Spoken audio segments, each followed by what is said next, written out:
Hello and welcome to Not Gambling Advice, the baseball betting show on the Just Baseball Network. It is Monday, August 21st, and we got a loaded show ahead. I know I have 4 picks. Now, you probably thought I have 5 picks. We're going to talk about the cash out option, why I did that, because there have been some changes to the Rangers versus the Diamondbacks game, but we'll get to that in a minute. But if you want to just cash out now, just letting you guys know I cashed out a Rangers first 5. We have 23 different picks from 7 different people. It's going to be a loaded show. And it's all brought to you by the Pikkit Sports App. We know the drill. Go download it. It's going to make you a better sports bettor. And it's increasingly important to download it now, especially in turn for football season. You're going to want to see where the betting splits are. You're going to want to track everybody's plays. You know, everyone on earth is going to be betting football. So that's really where Pikkit is going to be at its best. Because in baseball, you know, the handle isn't quite as big. Football, that's when you're really going to want it. Make sure to use code Peter when you sign up and sync your sports book, because then you get entered into a raffle where you can win anywhere from $3 to $100. And of course, the big old sponsors up here, code Just Baseball on all of them. We're going to have prize picks entries. We're going to have game picks. We're going to have the full 9 yards. And it's Happy Monday, right? Let's spruce up our Monday, Producer Cohen. Let's show the leaderboard. Let's show where the people are at right now, because the leaderboard has been jumping around. How about shout out Ben Carey? The video that he produced gave him a 5.2 unit jump, anywhere from 6 to 5 units. I'm not exactly sure, but regardless, he went up.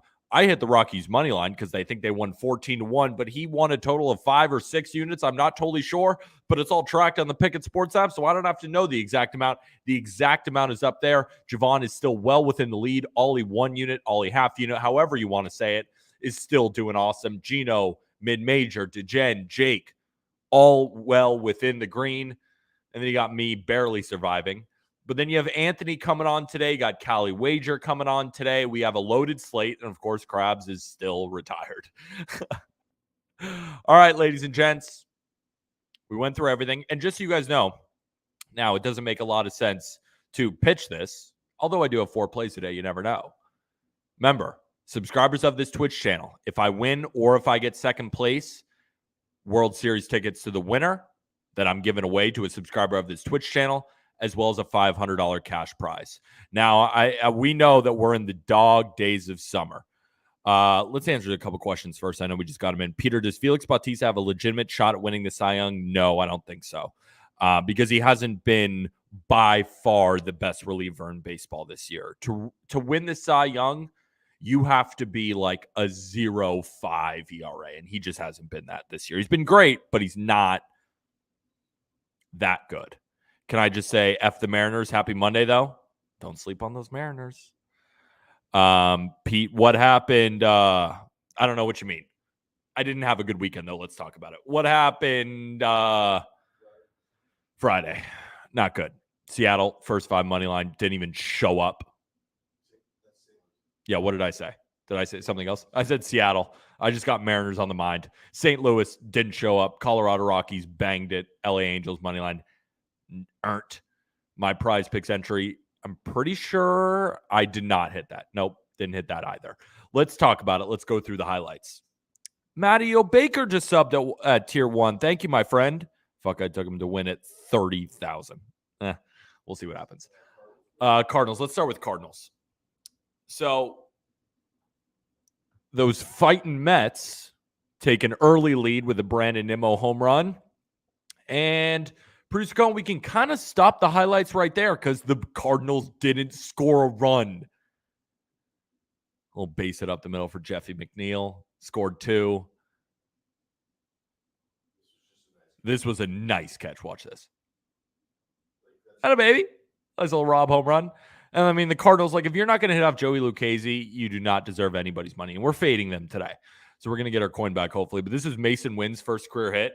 And we saw Pete Alonso throw it back. Pete Alonso did apologize, but I think Arm broke it down well. He was like, it was more of just a complete bonehead move from Pete Alonso. I don't think he was trying to do that. We saw in the post-game interview how depressed he was. We'll give him the benefit of the doubt. Do I think Pete Alonso was actually that guy if he knew Mason Wynn's first hit and was like, being a dick on purpose. No, I don't really think that. But it's baseball. Like, it's no, I mean, it wasn't a good look. Here, get on the camera so people could hear our. Not saying that Pete Alonso's not a big dumb idiot, because like that was a big dumb idiot move. It's a big dumb idiot. It is just a baseball, and like he's got his cleats from the first hit. But you want your hit from the. Just because everyone else has the baseball doesn't mean you need the baseball. No, but you're a Mets fan, being biased. I'm backing my boy Pete Alonso for being such an idiot. Dumbass move. He shouldn't have done it. But the thing is, if he after the game was like, "Oh, it wasn't a big deal," like what? I just threw it into the stands. Then we can go after him. He was so apologetic. Yeah, we love Pete Alonso. He's been doing so. He's not going to be a Met though anymore. He's not going to be a Met anymore soon. Just remember, I said that here on the Not Gambling Advice stream on Monday, August 21st at 4:37 p.m. Pete Alonso is not going to be a Met for life. There's a reason that they didn't extend it with all of Steve Cohen's billions and billions of dollars. Imagine that was you, Cohen. You'd want that baseball. He's right. Some slides right. Some slate, you're very right. You're very right. All right. Let's which one are we going over? Angels. Let's just go over the shit first. Oh, this game. Oh, this game. This game had me laughing. I was watching it on the ride home, driving up to Utica, New York, and I got this game on my phone. And the Angels, they took an early lead, right? And then a Shohei nuke. I mean, he just put the team on his back. I'm surprised, he's got some arm fatigue. I'm surprised he's not back fatigue from putting the entire Angels team on his back. But then here come the Rays. Here come the Rays off freaking Tyler Anderson. I mean, what a disaster signing. Just what a disaster. Just making plays, top 7. Yeah, we're going to get to the triple play. But then the Angels just keep fighting, right? 6-6 at this point. Look at that. Look at this triple play. And you know what made it historic? The Angels were the first team since, I think, 1967 to lose a game while also turning a triple play. Phil Nevin, why is Carlos Estevez still in the game? I guess because all you have is Aaron Loop, and that's why. I mean, just a disaster game. An absolute disaster game. And I thought it was just the cherry on top that obviously the Angels were going to lose here, but that they couldn't score, right? They couldn't even make it 9-7. I got chirped for questioning his under Ks by you and Javon. I got chirped for questioning his over Ks by you and Javon. I chirped you. Tie for Z's, D's nuts. I don't think I chirped you. Did Javon chirp you? It lost. So good job by you. I don't think I chirped anyone, though, for questioning Tyler Anderson over Ks. I think I just said the Rays strike out the third most in baseball against lefties. That's why the reason I'm playing it. I don't think I chirped you. Whatever. Let's talk about our winner, because we didn't go empty-handed. This one was just easy. I mean, this was maybe the easiest bet of the year, right? Early lead from the White Sox, and that was about it. Rockies just ambushed Michael Kopech. Remember, that's the spot. You want to take the Rockies with a team coming back from Coors Field, a team traveling into Coors Field, and the White Sox making their first game. The Rockies dominated game 2, too. And, of course, Charlie Blackmon, he was over 1.5 bases, and all he did was just hit an RBI single and then walk a bunch of times. What are you going to do there? He had an amazing game, probably went over 20 fantasy score, but didn't get his over 1.5 bases. That's the season so far. Easy. Just an easy winner. Freaking White Sox suck. Atta baby. Easy winner right there. We'll take it. Rockies by 2 touchdowns. Anyone take Rockies minus 13.5? More so, Javon, I tried to pick your brain on why the books had to juice heavily towards the under. I think you missed my question. Yeah, I wasn't chirping you. I don't chirp anyone for questioning my plays, ever, right? I think that's the best part about gambling, is just talking about the games back and forth. Maybe he did. I don't know. I can't speak to that. But, I'll never chirp anyone for I might chirp if people come on and talk to me and are against me in, just a friendly wager. Papa Too Good just up with Prime Out of Baby. But again, I would never chirp you guys. I'm not perfect. We're just trying to win. You know what I'm saying? Hopefully you understood that. We're all boys. Time to get into today's plays, because we got 4 of them. let's talk about that Rangers one first. So I cashed out of this just so everybody know. And what I did was I didn't even have a cash out option. So what I did was I put 0.77 units on Diamondbacks first 5 money line at plus 130. So what that does is 0.77 units to win a unit, and I have a unit on the Rangers. So what happens if the Diamondbacks win through 5? I would lose around 0.06, right? So that's the math. It's a unit to win 0.69 units. Instead, the Diamondbacks would lose. Let me do the math again. I have a unit to win 0.69 on the Rangers through the first 5. But then I put 0.77 units on the Diamondbacks plus 130 on the first 5 money line. So if the Diamondbacks win through 5, it's a push. 0-0-0 on either way. If the Rangers win through the first 5, I lose 0.06 because 0.77 to 0.69. No, that's 0.8. 0.08 units. So the worst thing that happens, Diamondbacks win through 5, 0.08. They tie, nothing happens, push on both. Then on the flip side, Diamondbacks win through 5, it's a push. So the only way we lose is if the Rangers win through 5. And we would lose 0.08. Not ideal. But the reason being is because Slade Ciccone, who I really wanted to fade, now it's going to be an opener. Now, he might come in later.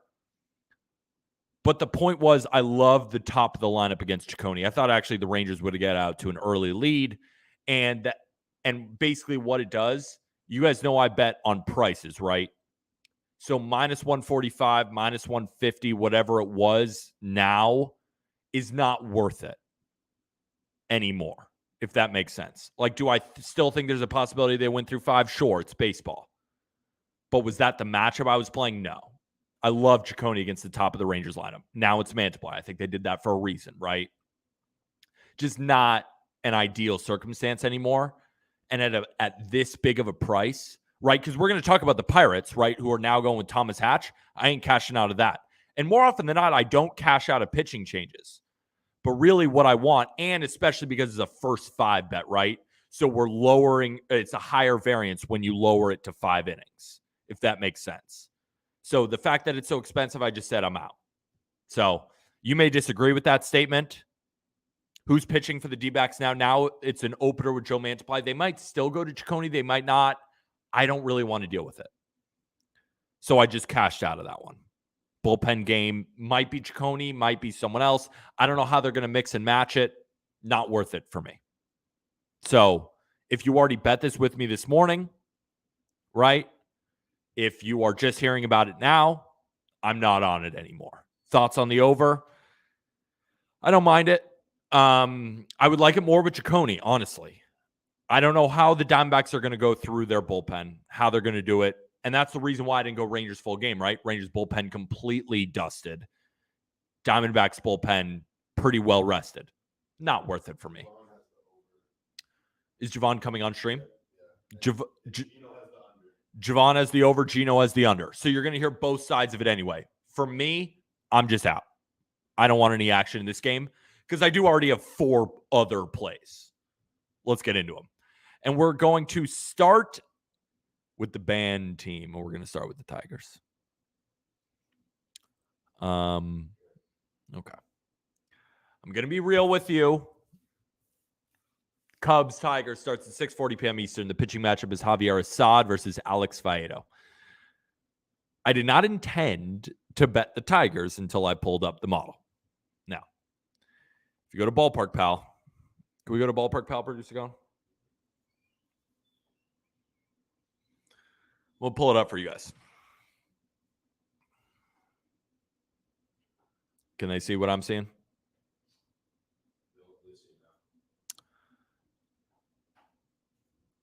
I mean, they make the Tigers minus 184. They make the first 5 lead minus 130. Now, that's not what they think the first 5 money line should be. That's what they think the minus a half should be. I have to play it. Like, I've been working with Aaron. I've been working with this model for a long time. You just don't see that. You simply don't see that. Ballpark Pal does love Faedo, though. They haven't loved him that much. I agree with you, right? Normally, like if they're plus 130, they'll make it minus 115 or stuff like that, and it's lost before, it's won before. I got to play it. Let me explain. You have to admit also, this is a very weird short line, right? The difference in ERA between Javier Assad and Alex Faedo is 2 full runs, and the Tigers are this short of underdogs at home against the Cubs team that just took 2 of 3 from the Royals and is 6-4 in their last 10. Alex Faedo is plus 105 to surpass 2.5 earned runs, and Assad is minus 110 to go over it. The pitching outs aren't any different either. And I know why models like Faedo, right? His ERA estimators are 4.01, right? His expected ERA is 4.01. His command is fantastic, 104 location plus. And he's coming off his best start of the season against the Twins, only allowing 1 hit and no runs over 5 innings. He also tossed a gem against the Padres, tossing 6 innings, 1 hit, no earned runs. And Javier Assad is going to line up on the other side. Who, I don't know, producer Cohen, if you got highlights of Assad, I don't mind Assad. But his 4.56 expected ERA is a lot worse than his 3.11 ERA. And he's made some solid starts against the Blue Jays and the White Sox. Faedo is a better starter, even though ERA tells us a different story, right? By expected ERA, Faedo is the better pitcher than Javier Assad, even though there's a 2-run difference in ERA, where, you know, Assad has been coming out of the bullpen a lot, and then he's made the transition into the starting rotation. I got to bet on the Tigers. I don't like it. I know you don't like it, and I don't expect you to take it, but I have to do it. I got to do it. Might not win, but I got to do it. I'm sorry. I'm betting them on both halves as long as they're plus money. And the line shot down. Am I crazy? Can you guys let me know in chat? Am I crazy? W gambling advice bang. This is not gambling advice. What is this? Is this Tiger runs? They might score today. Look at this. Look at Riley Green. I'm on the over. It's free. That's a dangerous sentence. I'm on a Tigers over. It's free. That's a dangerous sentence. Could hit. Parker Meadows double incoming. I could see it. You don't often see minus 184. Now, could it lose? Absolutely. That's why I'm telling you that unless you really like it, don't bet it. Says the guy who won't take Braves score first like a coward. That's your thing now. What, am I just going to keep tailing you? Ollie 1 unit? You're going to come on and pitch it. Don't worry. That's your thing. Am I just going to steal your thunder? That'd be like if people last season came in and be like, oh, I've been tailing Cal Quantrill forever. No, you haven't. I have. Also, did you guys hear about Cal Quantrill in the minors? Oh, God, it's so bad. It's so bad. 6 innings, 6 2/3 over 3 starts, 12 earned. Cal. I'm sorry, Cal. I took Braves to score first yesterday. Absolute piss. I'll go back to the well with you. I vividly remember the other times Tigers burned us. Yeah, no, I'm fully aware what the Tigers have done to us this year, and I'm fully aware I'm unbanning them. But sometimes you got to do it. Is it going to hit? Probably not. But do I have to do it? Yes. I have to play it when the model is screaming at me like that. I just have to. I have to. Okay? So now that we got over that game, let's talk about Giants-Phillies. So, starts at 6:40 p.m. Eastern. The pitching matchup is Scott Alexander versus Aaron Nola. Now, this isn't exactly Sunday Night Baseball, but it originally led me to this game, right? Phillies coming off the Little League Classic. Same thing as Sunday Night Baseball. Excuse me. They were on Sunday Night Baseball last night, and I think I found an edge here. And it's really like, I don't fully believe in Aaron Nola. He started off the season poorly. His velocity was down across the board. However, it all came back in the middle of June towards July. And while the results weren't really been there, like, that's the point. But I was excited about his second half. However, his fastball is back down to those levels that it was at the beginning of the year where he struggled. And he's been kind of limping to the finish line. He had one great start in August and two rough starts against the Royals and the Blue Jays. Now, we can point to the ERA estimators and say Aaron Nola is due for positive regression, right? We can point to those. But I feel like I've been doing that for years at this point. He just is who he is. He's at a 4.58 ERA this season and a 3.71 ERA for his career. The Phillies defense doesn't really do him any favors, and he continually falls below the expectations like nerds like me put him at. Now, he is facing a bad Giants offense. They've been better against righties overall this season, but they have been well below average in the last 30 days, putting up a 65 WRC+. They've been horrible. But over the entire season, this is a slightly below average offense against righties. Regardless, I'm not betting this game because I think the Giants offense explodes against Aaron Nola. I'm betting this because I think the Phillies bats come out slow. They're going to get a classic Giants bullpen game after Sunday Night Baseball in a different environment that they are used to.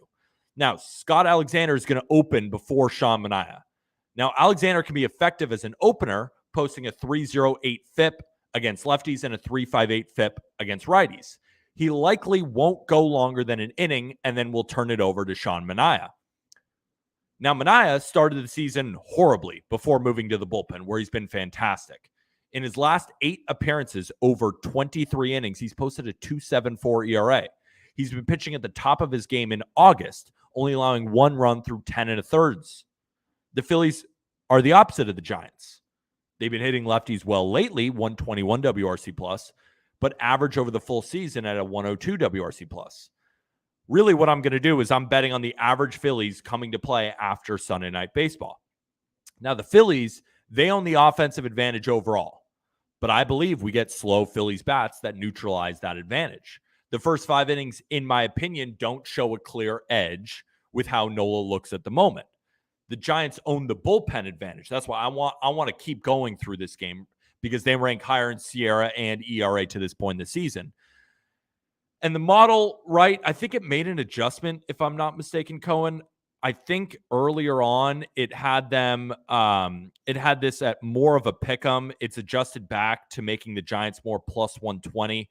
Again, it wasn't really a model pick. It was cool to see that the Giants, right, were around plus 100. It's changed. It's not really keeping me off it. I just think we get a low Phillies offensive game. And I just don't believe in Aaron Nola.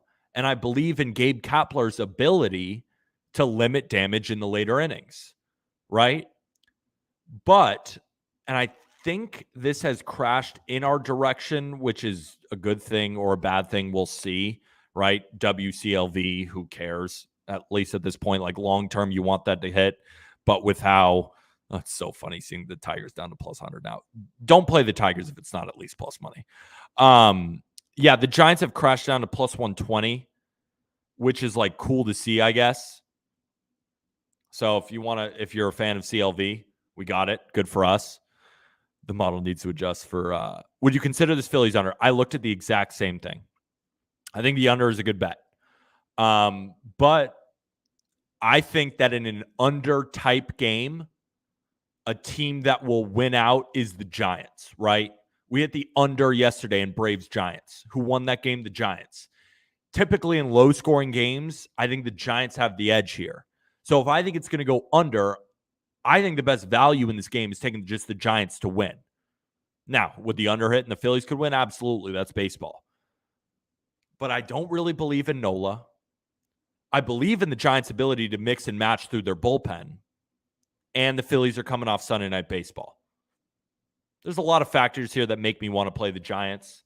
All right, we're nothing crazy, just a unit. But I like the Giants at this price. Now, how deep would I play it? Right? On BetMGM right now, they're plus 120. It's too low. I make the game plus 125. So that's why I bet it. I thought the Phillies were overvalued in the spot because Nola's better at home, whatever. I don't think he's been that great, and I'm willing to fade him. So give me the road Giants. 5 minutes to do the next two ones. It'll be quick. Let's talk about Cardinals versus Pirates. So the pitching matchup is Drew Rahm versus Bailey Falter. Now, the Cardinals acquired Drew Rahm in the deal for Jack Flaherty, and after 2 dominant starts in AAA, he's getting the call-up to make his debut on the road against the Pirates. We faded rookies making their debut on the road a lot last season, and it becomes increasingly more profitable as the season progresses. It makes sense, right? Teams who are kind of out of it, they decide to call up young pitchers. The question is Drew Rahm ready for the big leagues? I'm willing to bet against it. He's been fantastic in the minors over his last few starts. But this is a pitcher that the Orioles are willing to depart with for Jack Flaherty. With those 2 great starts, he still has a 4.82 ERA in the minors. I think they just want to see what they got. I'm happy also to fade the Cardinals. This team is terrible, and they completely bottomed out against the Mets. The fact that they won yesterday makes me want to fade them today. Let's see this team win 2 games in a row. Now, the Pirates offense ain't any good, but they are a big league team with plenty of capable hitters, right? And this is a big test for a young pitcher like this. On the other side, right, we have Thomas Hatch, then we have Bailey Falter. And I actually like Falter against the Cardinals bats. Lefties are the ones who have killed Falter this year, posting an OPS over 1,100. However, against righties, the OPS falls to a mid-700s, and it also shows up in the FIP, posting a 7.61 FIP against lefties, 4.36 FIP against righties. Now, Nolan Gorman and Lars Nootbaar, right, are out for this game. Let's check the Cardinals lineup. I want to tell you how many righties. So, Edman, righty. O'Neill, righty. Goldschmidt, righty. Arenado, righty. Contreras, righty. Walker, righty. Kinzer, righty. Fermin is a righty. Mason Wynn is a righty. So they're going all right-handed bats, right? They want to against a lefty, but Falter's actually been good against lefties. And I made this minus 110 both sides, right? Cardinals and the Pirates, honestly, they're just not that different. The Pirates are at least plus 105. Let's see what they are right now on BetMGM. Let's see what they are on BetMGM. They're plus 105. So that's what I made the line. No. That's what I would bet it down to. I made the line minus 110. So I'm rocking with the Pirates today. And I would still bet at plus 105, but that's the price cutoff for me. All right, let's keep it going. Is Hatch an opener? Yes, Hatch will be an opener. I see Thomas Hatch. Agreed. Hatch is going to face righties, and then it's going to be Bailey Falter who's going to face more righties. I like that. I'm not taking the first 5. So if it's an opener, first 5 price may change a little bit. Maybe I'd feel a little bit uneasy, but we know what the Cardinals bullpen does, right? Whenever I pitch the Cardinals to you all, you hate it because you're like, the Cardinals are going to blow it. I think the Cardinals could blow it, right? So I'm fading them. Give me the Pirates on the money line. And last pick, so this one didn't really move in our direction. I think it's still minus 130, which is good, I guess. You know what I'm saying? Like, CLV's been crazy. This is simply a spot I want to play. The Mariners swept the Astros. Red Sox dismantled the Yankees. Now the Red Sox travel from New York to Houston without an off day, while the Astros didn't have to leave the stadium. Both teams going for playoff spots. I just think the Astros are better, and they destroyed left-handed pitching. We faded the Astros against a lefty with Miami, and Verlander did get hit, but the Astros put up 12 runs. In the last 2 weeks, this Astros team has a 177 WRC plus against lefties. That ranks number 1 for any team with at least 100 plate appearances. In the last 30 days, 155 WRC plus against lefties, second in baseball. High-powered attack against lefties, and they're going to get James Paxton. Now, Paxton's been great for the Red Sox this year, but he's shown his weakness on the road, posting a 3.94 ERA compared to his 2.58 ERA at home. He also hasn't faced an offense that's come close to the Astros this year. Closest he's faced is like Toronto and San Diego, and we know how well those guys have done this season. Blah. Christian Javier has not been a fun pitcher to back this year, but he is at his best at Houston. He's posted a 3.19 ERA at home versus a 5.35 ERA on the road, right? The Red Sox have an above-average offense against righties in the last 30 days, 111 WRC plus. Last 2 weeks, fall into 106. Just doesn't come close to the Astros. This is also the Red Sox 7th road game in a row, right? 7 straight games all on the road. I think the better team wins in this spot. I'm not getting cute, right? I'm not trying to only tail Christian Javier, but I got Neris, I got Abreu, and I got Presley. I want that. I want the Astros against lefties, minus 130. That's what I want. It's 1 unit to win 0.77 units. Home run time? Pete on the Astros. Some slide, give it to me. Alex Cora didn't want to pitch a lefty versus the Yankees. Makes sense. Why did you go with the money line instead of the team total over for Houston? It's a good question. So the reason is I think the Red Sox bats will be moderately slow considering this is their 7th road game. I just don't think it's a great spot, right? They're traveling from New York to Houston. And then on top of that, Javier has been a dog at home. I like the way the Astros bullpen sets up. So I think the Astros win the game. You could take the team total over if you want.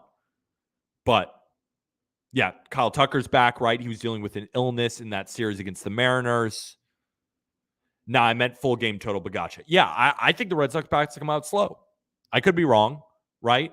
But however, remember, all I try and do every day is to give you guys enough information really to go over all the game.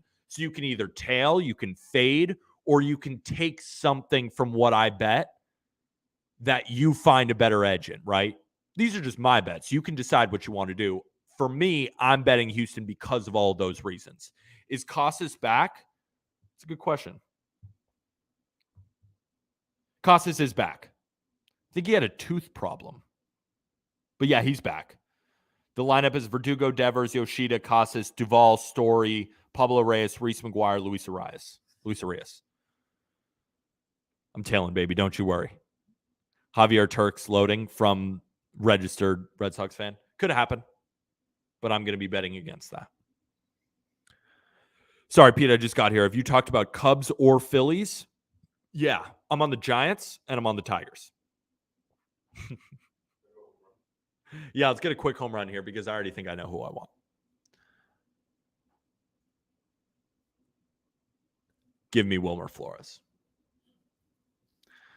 Wilmer Flores, step on down. I'm taking you to hit a home run today against Aaron Nola. Give me Wilmer Flores, home run, Yabo, Wilmer Flores, bang. That's my home run pick of the day.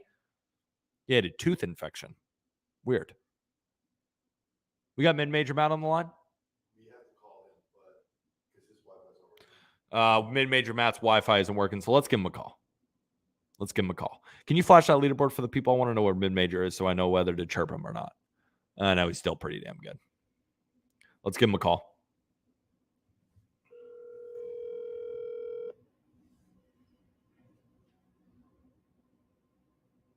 What's up, handsome? How are you, my friend? So we get a lot of feedback, like microphone feedback, when you're talking and I'm talking into the mic with the phone. So basically what I'm going to do is I'm going to sit here, I'm going to shut the hell up and let you talk about why the White Sox are not scoring a run today.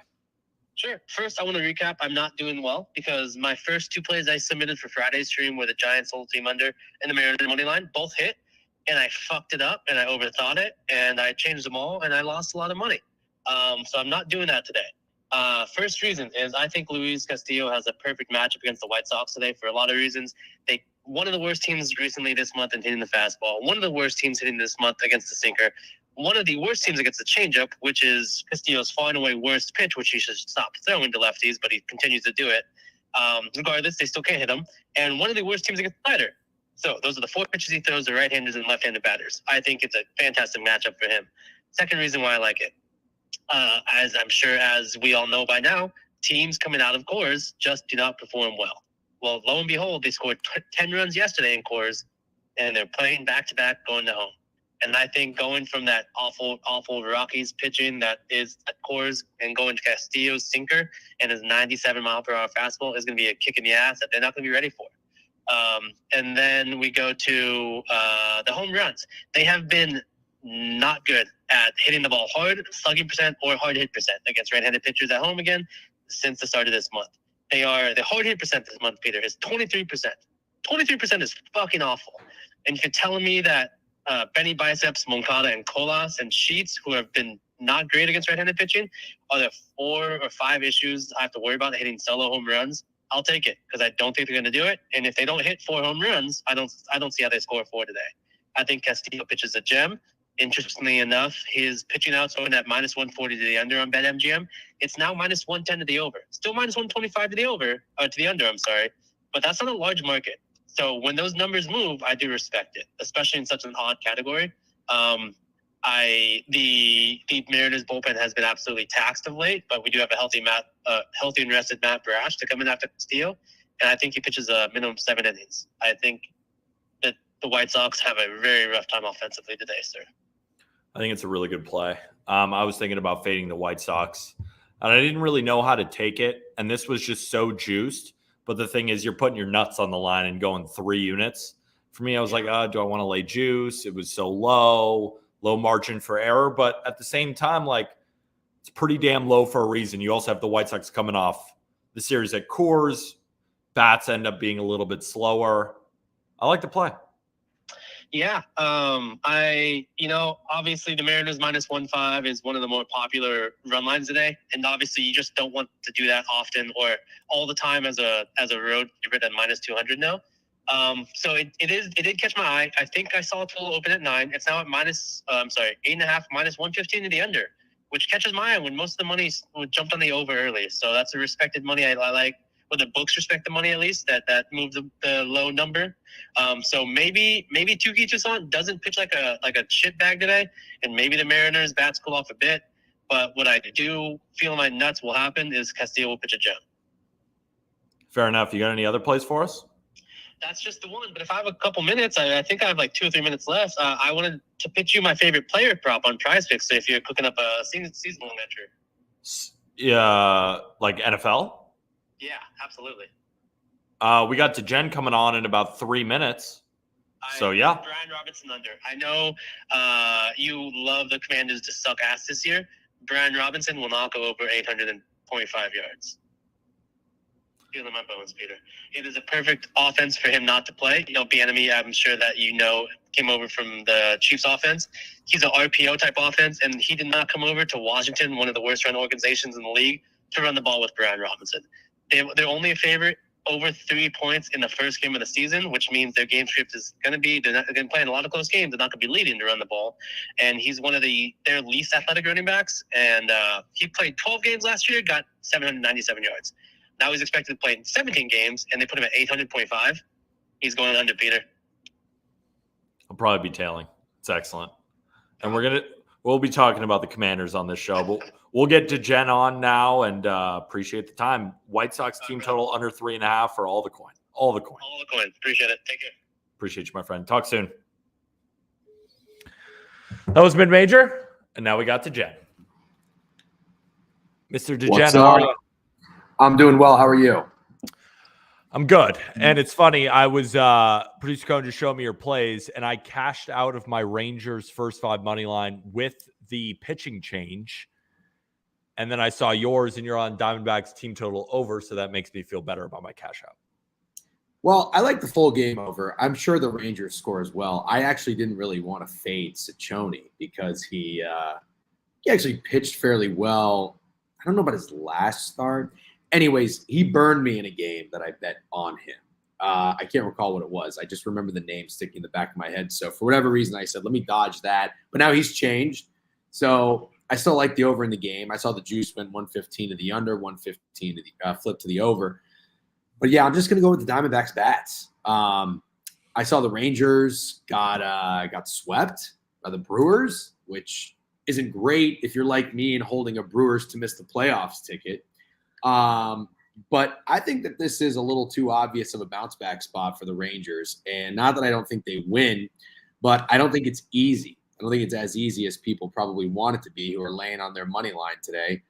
Because the Diamondbacks had their get right series. Granted, it's too late, in my opinion. I don't know what the standings are like and if they can make the playoffs or not. But I always look at a series in Coors to be kind of a get-right series. That's exactly what happened. And I was actually on your stream when we hit 2 miraculous overs in this Game 2 and Game 3 of that series. And the Diamondbacks scored 8 runs and 9 runs. And then they went on and took 3 of 4 against the Padres. So I'm going to stick with the Snakes tonight, and I'm going to do so in backing their bats. And one of the reasons I'm doing it is if you take a look at Prize Picks, which I'm sure you have already, Mr. Jordan Montgomery has been a little too good for my liking lately. And I'm not necessarily saying I'm just out there to bet against good pitchers, but I am when there are these suspicious squares up or suspicious lines in general. I shouldn't say squares, suspicious lines. So it could be really in anything. If it's pitching out, strikeouts, etc., on actual books. But I do like looking. I don't bet on Prize Picks that often, but I like to look at it to read what they have for player props. I think there's something there with this Jordan Montgomery, these squares. So there's a 2.5 earned run square up. He's gone under that in his last 3.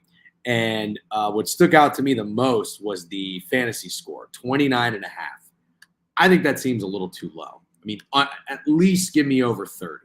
I feel like that's, like I say it like the car sales thing, like of prices, like $29.99. It's a $30,000 car, but you think you're getting it for, cheap under that, right? Because it's got the 2 in front of it and a bunch of 9s.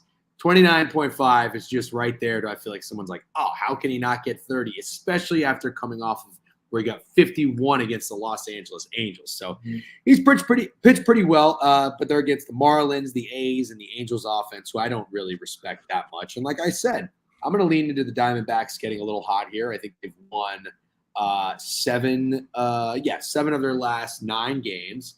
And their offense has been playing pretty well. It's just scoring 8 and 6 runs in the last 2 against the Padres. So give me the 3.5 over. Going to fade Jordan Montgomery here, and that is a 2-unit play for me, which is not super common, but I've got to pick up some ground because mid-major is coming in hot with the heavy unit plays, and he's hitting them. So kind of forcing my hand here. And I was going to think about going 3 straight bets at 1 unit. I said, no, I'm going to take one out and just try to go with the Diamondbacks here and load up, and then just one more.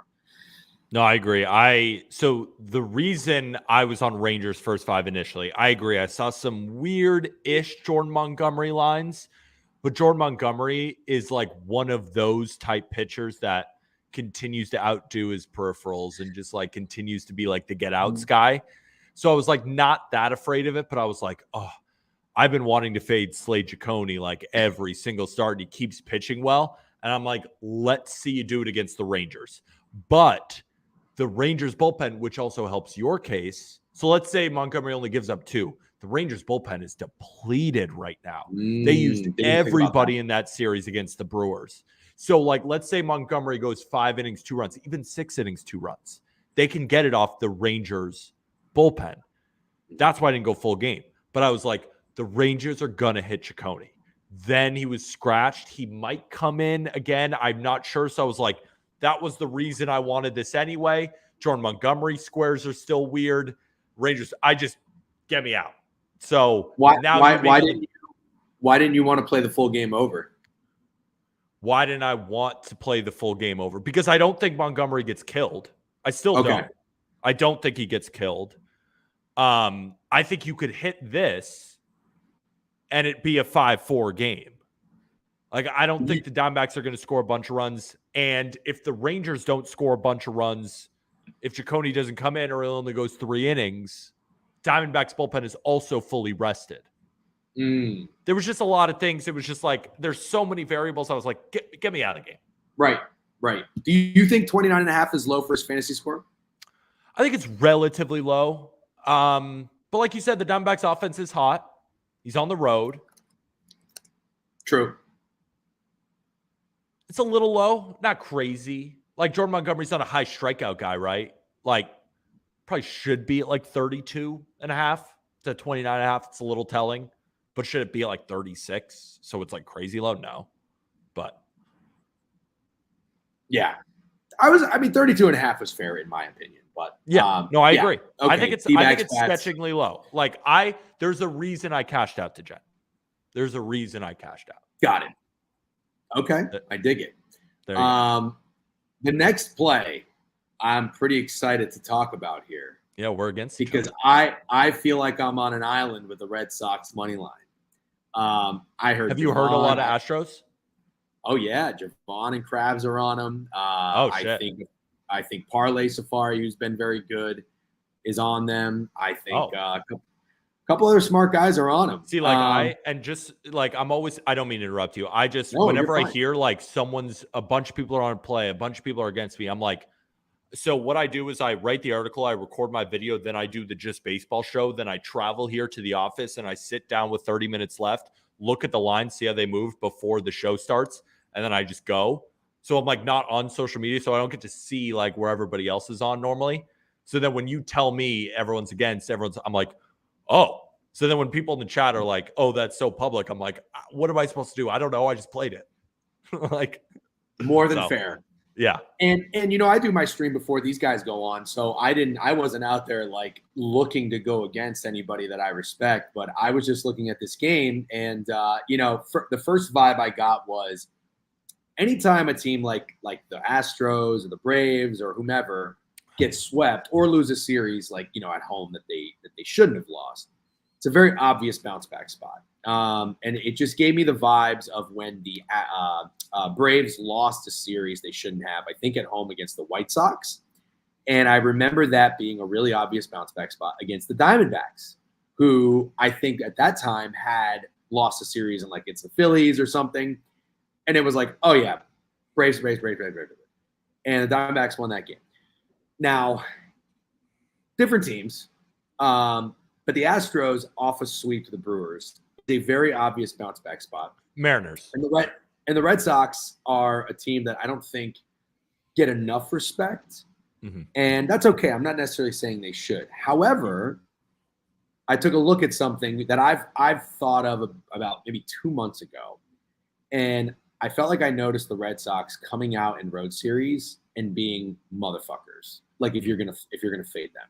Yeah. Like they just punch a team in the mouth. And I only went back 11 series when I was scrolling through. Guess how many times they won the first game? Road series. In the last 11 road series, guess how many times the Red Sox won the first game? I couldn't tell you. 10. It's pretty good. It's very good. That's pretty amazing. Good. Not pretty good. That's amazing. What I will say is, though, context to all those.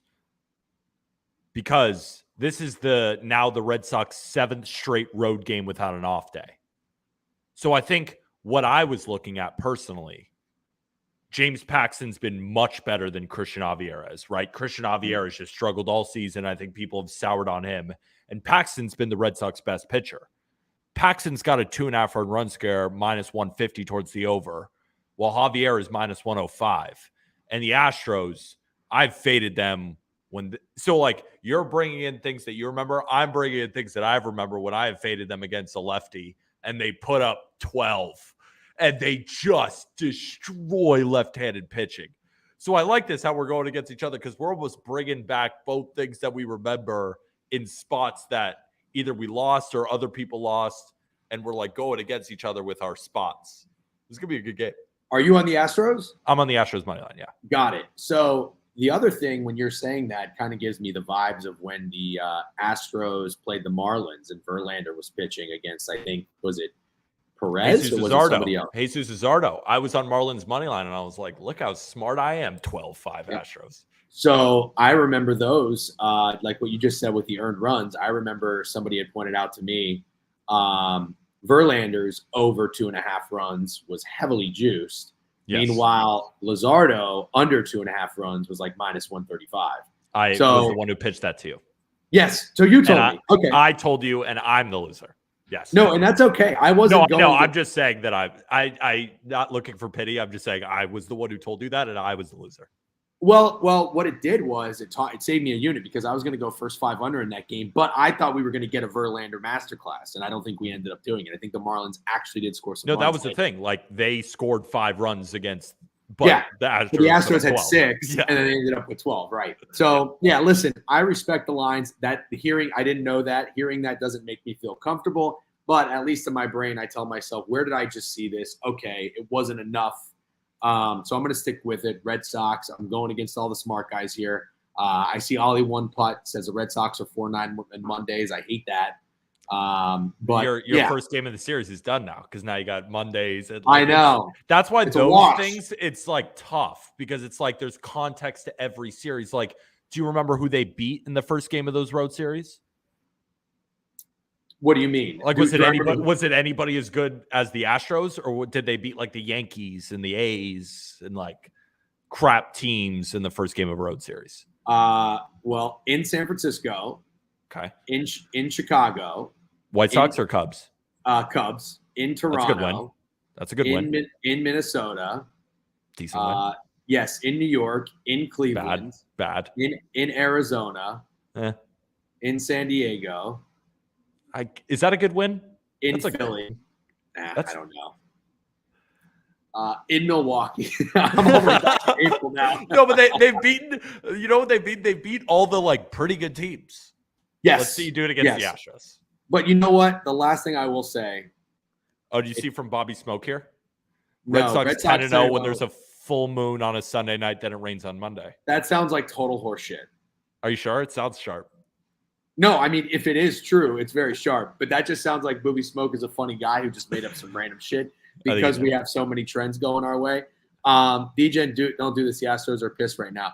All I got to say is if you take out who's pitching, in my opinion, the Astros to bounce back after a sweep is that narrative that keeps me a little bit apprehensive because I'm a contrarian. But there's a little bit more than fair to it. There's a little bit of a trend to it that I'm backing. So not a new one-year play. And also, like, I'm betting the favorite, right? So when you're betting the dog, it's not going to be perfect, right? I was pitching the Giants today. I'm on the Giants money line against the Phillies. And, like, forming an argument for a plus 140 dog is a little bit more challenging, right? But you're going out on a limb here. You're taking the team. I assume more public is on the Astros, right? So you're going against the grain here. That's why I always respect your picks, win or lose. I just, in the NFL, like Mahomes off a loss, it's like, oh, the contrarian spot's to fade Mahomes again. Like, he wins. Tom Brady on the Pats, like, he wins. It's the Astros. Like, they are a bad man. Like, their team is full of. I can't dispute that. They are the Astros. They deserve my respect. However, respectfully, they are not Patrick Mahomes. Not with Christian Javier on the mound. That's fair. That is fair. But at the same time, both are. They deserve respect. World Series. They deserve respect. 1,000%. No, I respect the pitch though. And Mahomes didn't cheat. All right, I'll let you move on to the next guy. All right, my friend. We'll talk soon. All right. Take it easy. Good luck. You too. See, that's betting. That's the conversation I love. Back and forth, two guys, opposite side, may the best man win. Ollie, one unit, has put 58 units on the Red Sox money line. That's his prerogative because he thinks Astros are a dono because he might be a Red Sox fan. But that's good. That's good banter. And I respect the Jen. Win or lose, it's going to be a fun bet. He's probably going to be texting me in the second inning when the Red Sox are up 3-0. And I'm going to be texting him in the second inning when the Astros are up 3-0. Have 0 units on the Red Sox. Put your money where your mouth is.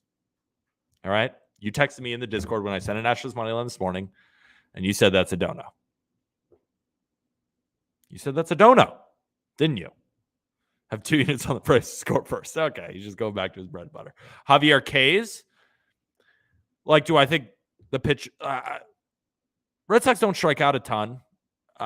Give me the Stros money line, Give me the Stros money line. Do I hate it? No. Am I on it? Also, no. That's where I'm at. All right. Who we got coming up next? Gino's 5 minutes late. I mean, Gino, can we be... Why do I have the hiccups like a toddler? Anthony's coming on right now? Okay. Giants to score first and go to bed. I'll have 300 up Braves. I'm sorry. My units are on the Astros. Some slight, notorious Astros fan units are on the Astros. We got to be better, Gino. We got Anthony coming up next. Anthony from the Action Network. First of all, Anthony, I'm going to chirp you. You said you'd be on. Remember, you came on at the tail end of the week before. You said you're going to be on all next week. I don't even think I saw you once. We got to get to 100 picks. What are we doing?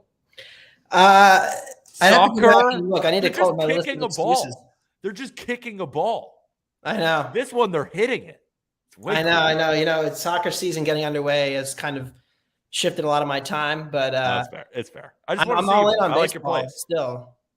I like your plays. I want to hear them. I'm feeling disheartened too. I think I was on and I went like 0-3 the last couple of days, like overall. So I was kind of tight and maybe didn't want to make an appearance, but I'm back and have a lot tonight. So let's have at it, shall we?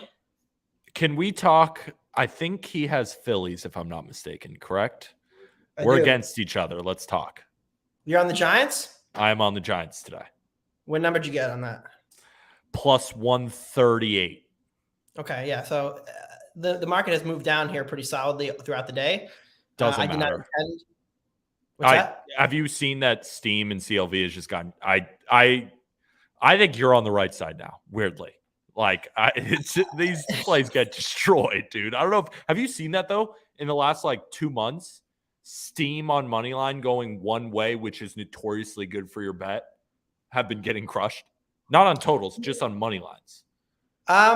I haven't, but it's just because I maybe haven't had as many bad beats as everybody else. I don't know. I've been kind of running even for like the last 2 months, kind of trying to hold the lead that I built in the first half of the season. But I think that CLV in any short term is always going to be noisy. Long term, we know that the market's very efficient, and so you want to try to get in early and get good numbers as opposed to what the market line is. Like I said, I had no intention of playing this game. The Phillies were as high as 170 overnight. And I was like, 170 seems about right for me. Nola has not been the same pitcher as, year past, as in last season. His strikeouts are down, his walks are up, and his stuff is down a little bit too. But I just trust his track record too much to not back the Phils here. I understand it's also not a great spot coming off Sunday Night Baseball in what technically was a road trip. The Phillies are showing and going today. So they are certainly not in a full normal rest spot compared to the Giants. But, I just think that this number is a little bit too short. I understand the Giants are bullpenning it and, they can create all kinds of matchup situations and they can throw some different looks at Philly. But Camilo Doval threw 29 pitches last night, got 5 outs. I think that's actually a really underrated part of this because if it does get down to a close game late, I don't know that Doval would be available. Now the Giants I don't think he will. Right, and they should be. I assumed he wouldn't be in the game. That's how I capped it. I assumed he's out. So that concerns me about the Giants a little bit here, and so why I ultimately held my nose and backed Aaron Nola again. He has cost me money this year for sure, but I still trust the track record a little bit too much, and I think it's it's a matchup with this Giants lineup that maybe is starting to get exposed a little bit. I don't want to go too far because they are relying on a lot of young guys, so that can have good and bad effects and. I think that they've, certainly struggled lately. Doesn't mean much to me, but it is interesting that, the Phillies are close to their full strength here offensively as well. What do you think about Aaron Nola? I am so done defending this man. He is what he is, Anthony. He's a 3.8 ERA guy.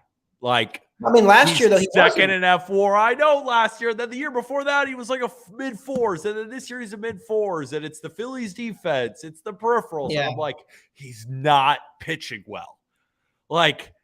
At some point, how do we price him? And I'm like, should he be? Because at the time, it was like minus 160 to plus 138.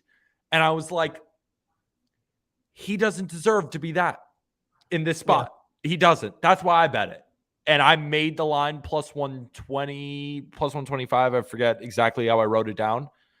So I saw about 20 points of just a misprice, in my opinion. Now the market has come back down. That's why I told everyone when they were coming in, I was like, now I don't think the Giants have the value anymore. But that's just my opinion, right? Anything. Right. You think the number's right. And I think that's fair. Yeah. That price, he doesn't deserve it. He doesn't deserve it, Anthony. And they might win, but he doesn't deserve that line. And I'm willing to bet against it. I think there's a lot of people in the town of which I sit that would agree with you and that don't want to give Nola a big extension. It's hard because when a pitcher consistently underperforms his peripherals, you start to wonder if something else is going on. With Nola, the pitch clock has been rumored as a potential issue this year. Working from the stretch, maybe he's just not as comfortable, which is why his strand rate has lagged behind league averages and what you would expect his average to be.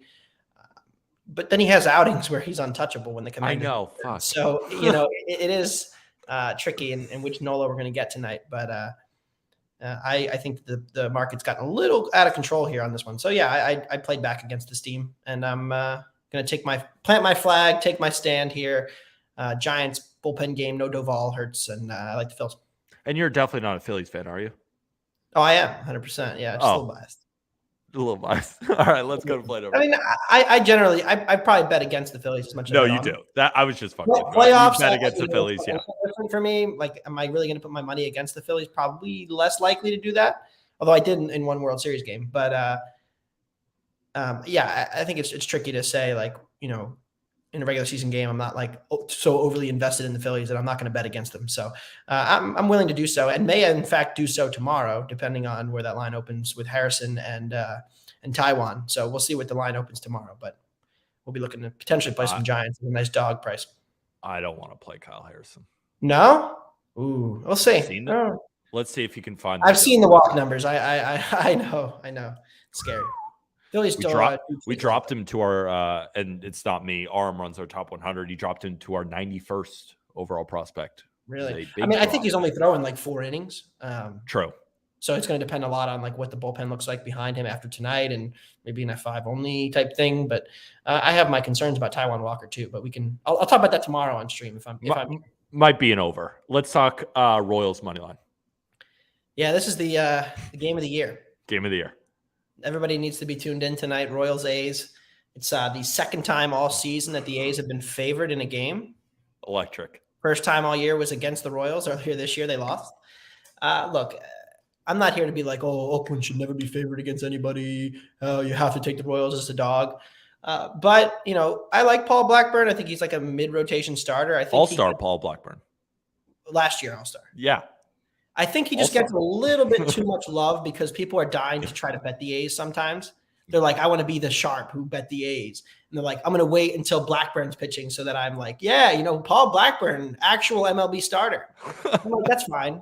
But the Royals offense has really engaged with the youth and really turned it around in the last month or two. They've been using their speed a lot. And I think that they have some real offensive advantages that are pretty significant over what is, Davidson isn't fully stretched. So I expect like a normal bullpen game from the Royals. And they didn't use their top arms on Saturday and Sunday against the Cubs. So they can kind of play into, this bullpen. Like they didn't get any real bullpen over usage since Friday. So do I love the Royals high end of arms? No. I like Carlos Hernandez. That's about it. But in order to, piece together some innings, I think this is pretty much a coin flip game. So with the Royals offensive advantages, I am going with Kansas City as a dog here on the road. Fair enough. This game first.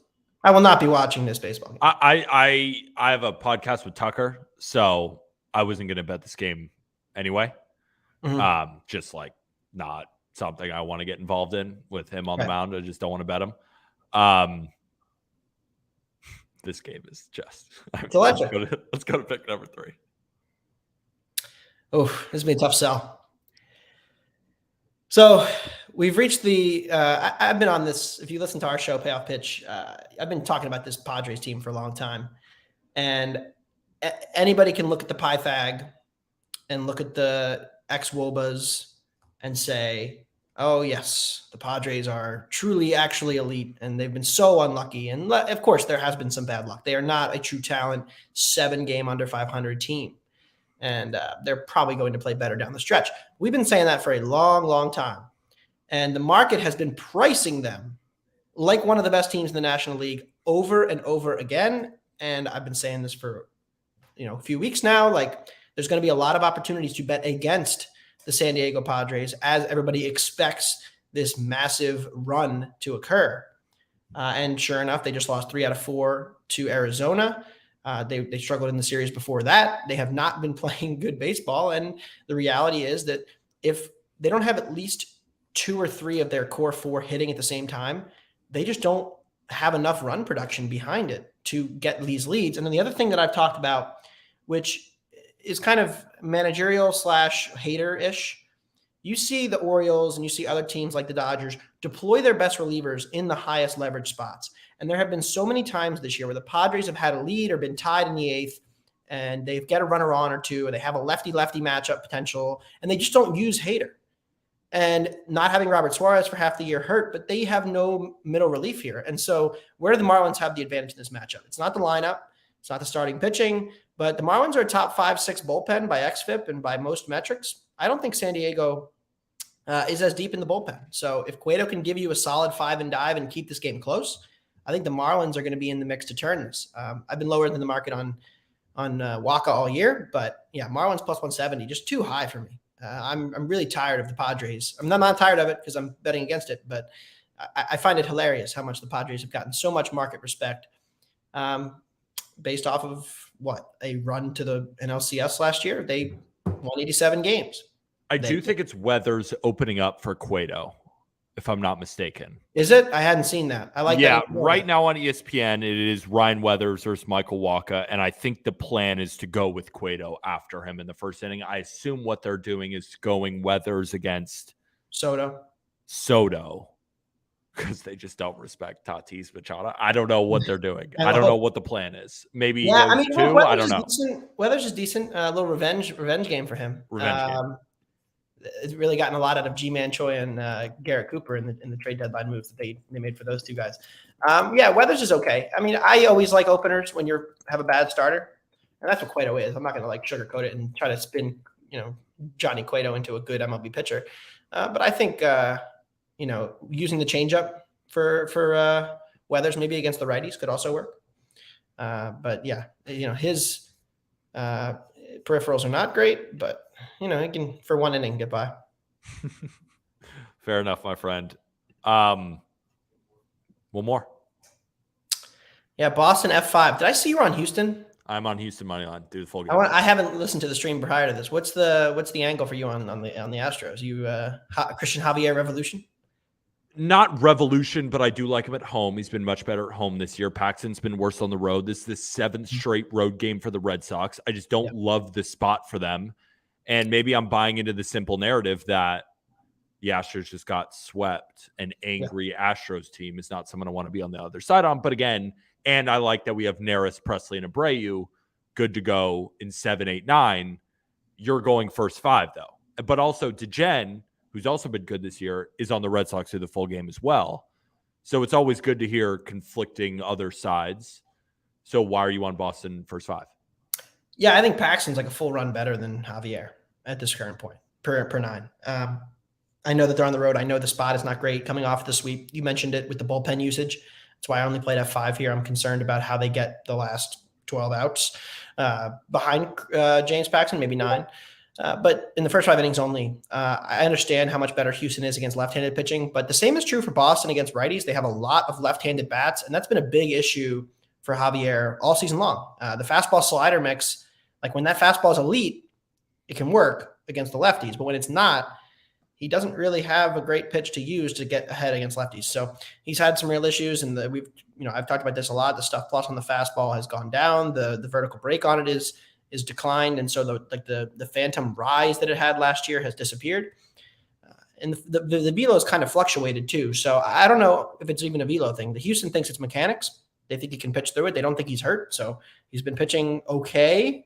He's had some good starts, but if you look at the overall profile, I mean, he is nowhere close to what he was last season.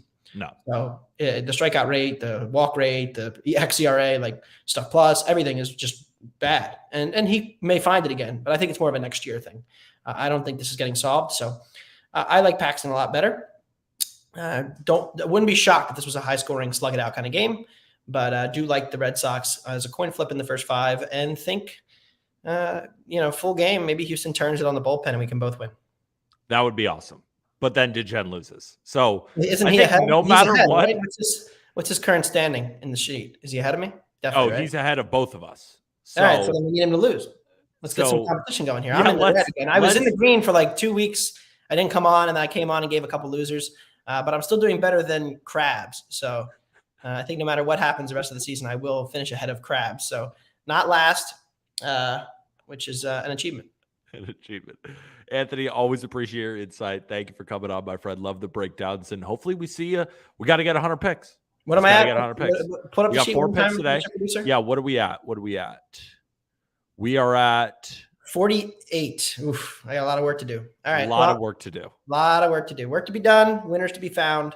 But yeah, I'll be around most of the week actually, and I'm actually meaning this time. So As long as you mean it. All right. We'll talk Tuesday to you for next sure. week. Wednesday we'll see. Thursdays are always tough because they're my most free day, but there's always day games. So it's like, oh shoot, there's no night games. But yeah, we'll try to make it more common. We'll talk, my friend. All right. Absolutely. Thanks again. Appreciate it. So where the hell's Gino? I know we got Javon sitting in the queue. I want to get Javon up, but is Gino coming or not? Let's hold on before you welcome on Javon. Javon, hold on. Let me just text Gino real quick.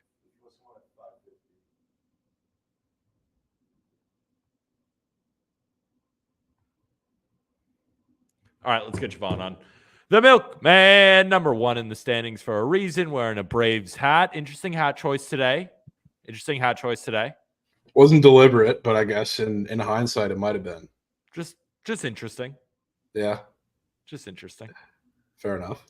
Do you like the Braves to win the World Series, or are you one of those truthers that think they're too? Oh, if I could take the under, I would. If that was a bet, I'd under on World Series wins.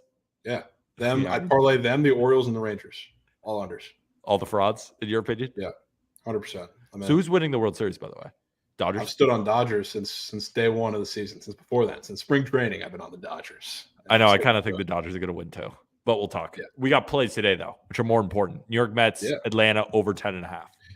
Yeah. So, I mean, I feel like I don't have to say all that much about like David Peterson against the Braves because, I mean, I can talk about the hard hit rate. Absolutely insane. He's fastball sinker from the left side, which is just a perfect storm for the Braves. I mean, pretty much any pitcher is at this point, but him especially, the amount of hard contact he allows with fastball sinker, that's a match made in heaven for a lot of the guys. Like, obviously, Acuna, Olsen, Riley, great matchups, I think, across the board. But even at the bottom of the lineup, which I'll talk about in a second, but I think they absolutely destroy him. And I don't know how you say his Alan Winans or however you really pronounce his name. We got people in chat, BTL, chirping every time we say it, but had a start against the Mets a week ago. Little Mickey Mouse start where he got to face a little bit of their B team lineup, especially at the top, which is particularly important because he faced the lineup with, I mean, yeah, first of all, they won by 18 runs in that game. So it's a much different spot when you're a pitcher, which he wasn't up by that much the entire game, but he was up. No, I know, but just that like it was funny to see. Like the Braves, that's why it's like, oh yeah, the Braves are going to win the World Series, and then they keep winning and they keep hitting it. It's like, well, shit,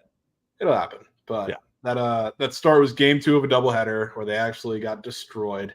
No Nimmo, no Lindor, which is pretty important because Winans likes to work that changeup a lot. He likes to keep the ball on the ground. Those are far and away the best changeup and sinker hitters that are in this lineup, like by a wide margin. So now that they're back at the top, it's a little different of a look. So I think they score runs off of him today. So I'm rocking with the over. It also helps that I am a big anti-Braves bullpen truther, even though they put up some numbers and spots where they're up by 10 in certain games. But when they're in a close game, a little high-scoring game, I think they give up runs. And the Mets bullpen really, you don't need to say much about that either. So I think get a high-scoring affair started pretty early here. Give me just a guess of how many runs the Braves scored today. Give me 7. 7. So is this 7-5 game? 7-6. 7-6. The Mets cover the plus 1.5. Yeah, I think so. I think honestly, I think the Mets score first. Rotten piss, Ollie. All right, play number 2. Playing. But yeah, this over, which I liked prior to the Slade news, and I'm still sticking to after. Part of the reason is because I hate the D-backs bullpen. I think it's been terrible, and it's only you're adding more tax, whether it's just going to be Mantiply and a bulk guy afterwards, or I don't know really what the plan is after him, whether maybe Slade's going to come back and make an appearance or what the story is. But I think he gets hit up a little bit. But I also think Montgomery gets hit up a little bit. He's been on a really good run here himself. Obviously, he's a guy who also wants to keep the ball on the ground. And the D-backs, while they're not fantastic against lefties, what they do well against lefties is keep the ball in the air, which they had the 5th lowest ground ball rate against left-handed pitching in the last 30 days.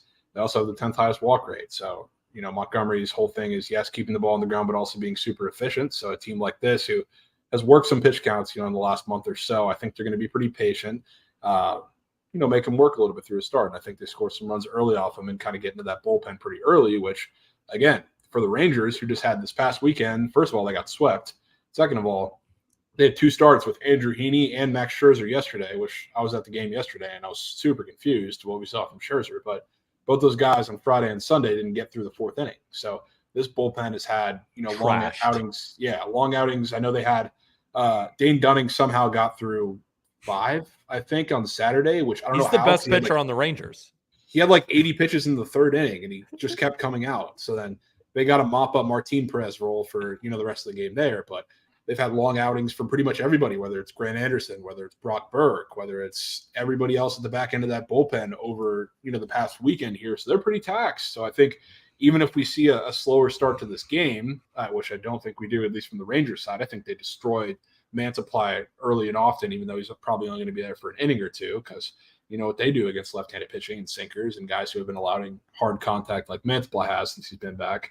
But even if we see a slower start from the D-backs, I think they get to Montgomery eventually, and then once they get into that bullpen, I think it's going to be an all-out war in the back end of this game. So I think we get plenty of runs against both these bullpens who, the D-backs, circumstance, they're just very bad in general. And I think a lot of them are really bad matchups against the Rangers. But for the Rangers side, they are absolutely taxed and gassed. So I'm on this. And yeah, I'm on not just D-backs TTO over, because I just think the Rangers are going to score plenty of runs too. I just can't dive into the numbers too much because it's Mantiply and then God knows who else is coming after that. But they're all, I think, a majority really bad matchups for the Rangers. Yeah, what do you think? So I don't know if you saw what I did. I cashed out of my Rangers first 5 money line.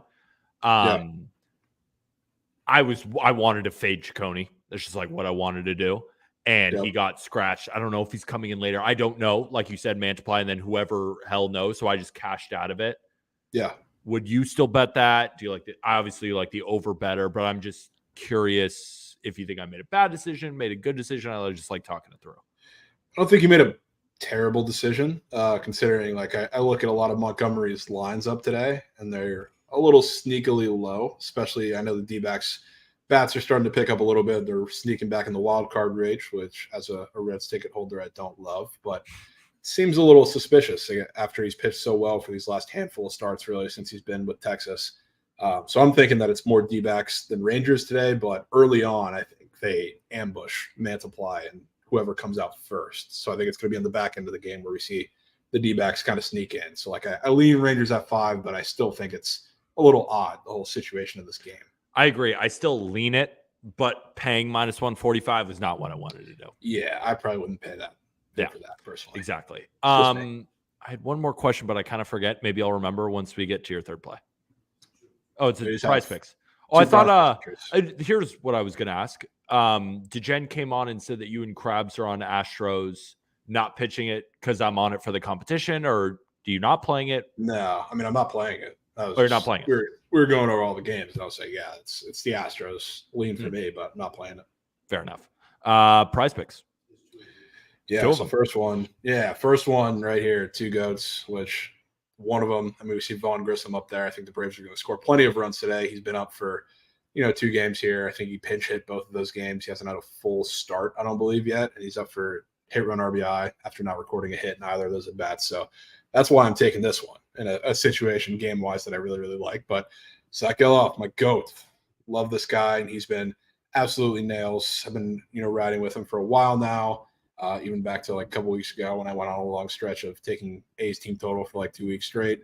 But he's been amazing, and I'm willing to ride him again here too. I really wish we didn't end up having Tucker Davidson opening, but I still trust the matchup because it looks like we're going to see Alec Marsh and a combination of a couple right-handed fastball turkey throwers coming out of the Royals bullpen, which Geloff has been absolutely murdering righty fastballs. That's been the spot to take him, and you have a lot of bad ones that they're going to show from the Royals bullpen today. So love that matchup. I love that both these are up in the first place. So, I mean, that's my little 2-piece there, the first one. Just making sure. Can you hear me? Am I sound good? Yeah. Oh, my mic cut out. So, all right, I'm back. Second prize picks. Yeah. Second prize picks. Jorge Soler has been destroying righty changeups as of lately, and that's what Michael Wacha used to be effective. And I especially pay a close attention to Jorge Soler when he has good BVP history against pitchers. That it kind of coincide with, like, if you look at the matchup without the history, because the Jorge Soler has a lot of good numbers historically against a lot of lefties, and though you dive into some of the righties, guys like this are who I pay attention to a little more. And he also has like 9 for 17 with 4 home runs is something I don't think I can ignore, especially when you talk it being somebody from the right side. So I love Soler today, and then Akil Baddoo, part of another lineup who I think is going to score a lot of runs today, and the Tigers off Javier Assad. Been looking at the Tigers against some righties, and I was looking at like obviously Torque, Riley Green, how hard they're hitting the ball. Akil Baddoo is right up there with them. Like, and I love the matchups, especially for Riley Green, who's going to be hitting a spot or two behind him today. And Akil Baddoo has been a really good spark plug against this offense. And like I said, I think it's going to be spot wise. He's leading off, and I think this offense is going to score plenty of runs. Wouldn't be surprised if he gets a little leadoff single and Riley Green drives him in right off the bat. So I like these four. It's my 4 hits, runs, and RBI guys for the day. So you're saying my choice to unban the Tigers is very smart by me. I think it is, yeah.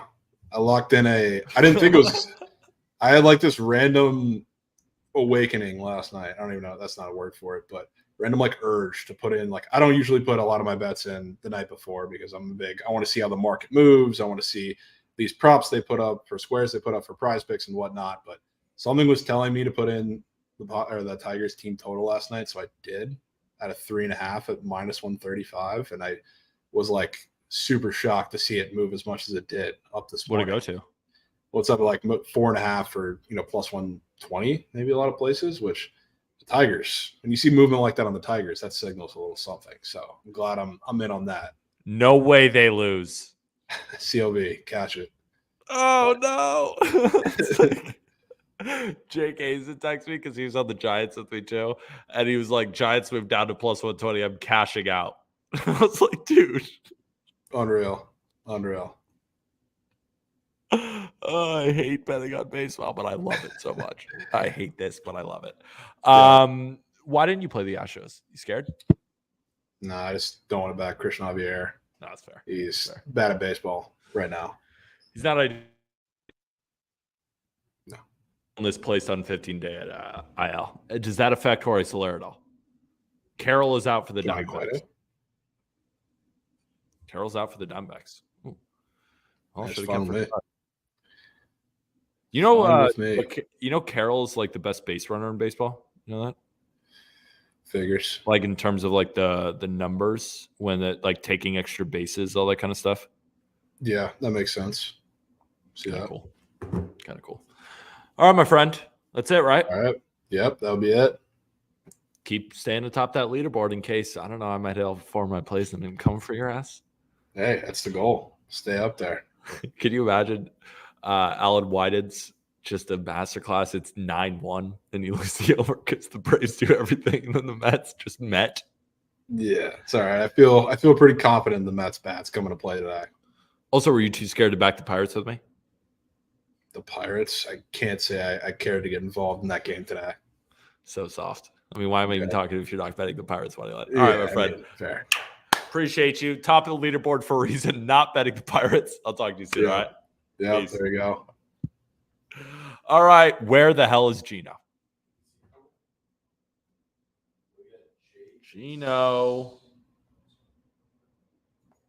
Gino's got about a zillion plays today, too. Should I give the people my my football? People in chat, do you want to hear my first preseason or not preseason NFL future? I'm only going to hear it. I'm only going to tell if I hear bangs. I'm only going to break it down if I hear bangs. I'm going to pull up the write-up. Yes? I only got one yes so far.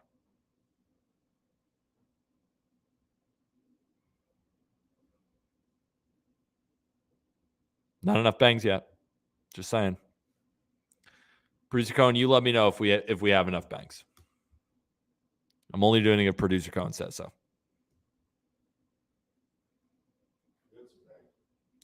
You think they want it? All right. Once this loads.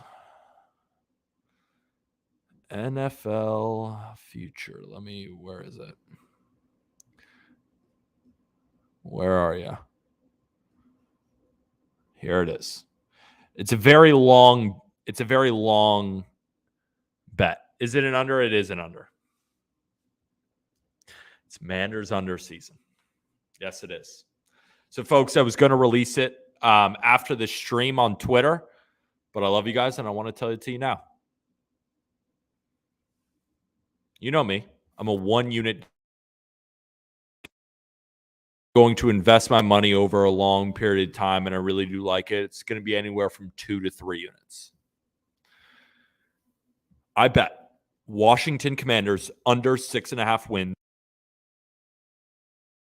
3.6 units to win 3 units. And I also bet a half unit on the Washington Commanders to finish with the worst regular season record at plus 1,000, 0.5 units to win 5 units. Let me tell you why. We'll start with coaching. It's bad. Ron Rivera is a defensive-minded head coach who I think is wildly overrated. If he didn't have his magical season led by Cam Newton, I think he'd be a DC somewhere. And I bet he gets let go this season. He's never had a winning season since Cam Newton. He's also been very weird in press conferences, right? He was talking about don't sleep on Jacoby Brissett, but then Sam Howell was the coach. Jacoby Brissett, fine backup quarterback, but again, I think he was in a perfect situation where he had a great offensive line, he had a good run game, he had good wide receivers. Let's see how you do with Washington. Then on the flip side, they hired Eric Bieniemy as the offensive coordinator. Everything I read about him tells me that he is not good at his job. He had Patrick Mahomes and led a great offense. So you would think a team would hire him as a head coach, but he's routinely turned down. And I think it's very telling that the only job he would get is as an offensive coordinator for arguably one of the NFL's worst teams. I think the coaching staff is one of the worst in the NFL. And there's already a coaching controversy between Eric Bieniemy and Ron Rivera, right? They're already clashing. Ron Rivera came out and apologized. Let's talk about the offense. It's bad, and it's run by a rookie quarterback. The offense was one of the worst in the NFL last year. By weighted DVOA, they were the 26th ranked offense, and by total DVOA, they were 28th. That was with an experienced quarterback in Taylor Heineke, which they now transitioned to a rookie with no experience. The offensive line was ranked 24th or lower in every stat that you will find that grades out offensive lines. So what did they do? They brought in Andrew Wiley, PFF's 59th graded tackle. That's not an addition that I think will change this team from being one of the worst offensive lines. Who do we got in chat? We got Jake Hazen.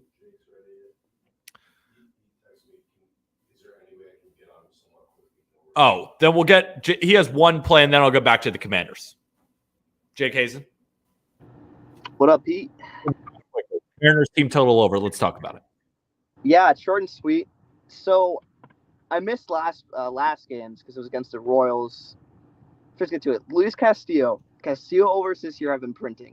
Whether him been getting lit up or just I don't know what it is, but like the Mariners, they just fucking love Luis Castillo and they love going to battle for him. And he gets a shit ton of run support.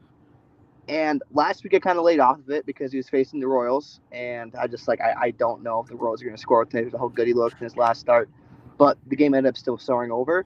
And I'm kind of feeling the same way this week. Touki Toussaint, he's still the pitcher, right? He didn't change on me or anything like that. No, it's Touki. Not very good. Not very good. He's a guy who I want to target against this red-hot Mariners team, and the fellas, they just keep fucking hitting. They're just hitting hardcore right now, and the run support they give Castillo, I want to take away the White Sox bats. I just want to target the Seattle Mariners and just ask them to score 5 runs against this, pretty bad starting pitcher and pretty bad bullpen. It's pretty square, but hopefully it pays out. I get it. I'm on the Astros. It feels kind of square today, too. And you cash out of the Giants because you got CLV. I got scared of CLV, dude. I've got like 30 cents. That's not hitting. I'm sorry. But that's just not going to hit. It got steamed up like 20 cents. Sure, man. I like the Giants bullpen day again. Like Alexander going, I like my chances here. Then nope, went right back down. I'm better off just going the Mariners today. We'll just keep it at that. Just keep taking biased Mariners plays. I just keep hitting because they're hot. They are hot. I appreciate it, my friend. One play, one winner. Yeah, short and sweet. Back on the road. Adios, Back Pete. on the road. Peace. Fuck the Commanders. Let's talk about those Commanders. Let's keep going. But first, does anybody, I'm not even looking at chat right now, does anybody disagree with me? Doesn't seem Rams and Commanders tankathon for Caleb Williams might be generational. We're going to talk about the Rams soon. And they do not fall in the same boat as the Commanders. So, a team without a good offensive line. I think things are going to get very messy with a rookie quarterback behind a bad offensive line. The quarterback trio, right, if Sam Howell doesn't work out, then you got Jacoby Brissett and Jake Fromm. I don't believe Sam Howell's a good quarterback. He was once considered a first-round talent, but fell to the 144th pick in the 2022 draft. We all know that teams will reach for quarterbacks, right? Will Levis went in the second round. So I think that proof is in the pudding of a guy who falls that much. It's different when you have an unheralded guy like a Tom Brady who wasn't on draft boards and then gets drafted in the 6th round and turns it all around. That's different. Not a guy who was known as a first-round talent, then falls to the 5th round, especially when you're a quarterback, right? The wide receiver room is solid. Scary Terry, love Scary Terry. Jahan Dotson, I think he's solid. Little speedy, fast guy. And then you got Curtis Samuel, I think is like a gadget guy. How are they going to get the ball? I'm sure they'll be fine, but it's not so good. The running backs are a group of relatively unproven guys. Brian Robinson Jr. is talented, like I said, but not someone I think is a game changer.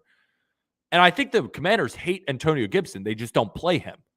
His role is strange. So outside of Terry McLaurin, like you can be the biggest Jahan Dotson truther of all time. Another note, and this is key. They faced a bottom 5 schedule of defenses last year. And now they face a top 5 schedule of projected defenses this year. I think they're going to be the worst offense in the league, or at least one of them. Defense. This is where it's good. Very good defense. At least last year, right? Deron Payne, Jonathan Allen, Chase Young, Montez Sweat kept them in a lot of games. They were 6-3 in one-score games, which typically regresses, right? Who was great in one-score games last year? Cleveland Guardians. How are they doing this year? You know who was terrible in one-score games last year? Miami Marlins. They're great this year. In football, same thing happens every year. One-score games, it's a bouncing, right? Vikings. I'm looking to fade them as well. Okay? However, they face a difficult schedule of offenses this year, projected top 5 in passing and running. The defense will have to be top 10 yet again to keep this team afloat. And while I think they'll be good, I don't think they'll be DVOA number 9 like they were last year. They didn't really make any improvements. The linebacker crew is below average by PFF. I do like some of their safeties, right? They have Cameron Curl. They have Kendall Fuller at cornerback. Like they said, they have a good defense. That's why they went 8-8-1 last year. But it's not so good that it's going to take me off this win total because it'll have to be even better when they have a worse offense and they have a harder schedule. So the overall outlook, right? According to Sharp Football Analysis, this Commanders team faced the 6th easiest schedule among 32 teams in 2022.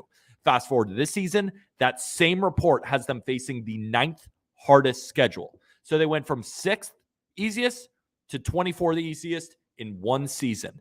They play in a division with the Cowboys. I expect them to be very good. Eagles, expect them to be very good. I think the Giants are one of those teams that's just really well coached. They'll probably be an 8-win team around there, right? I look at the rest of the schedule and I don't see many wins, nor do the odds makers.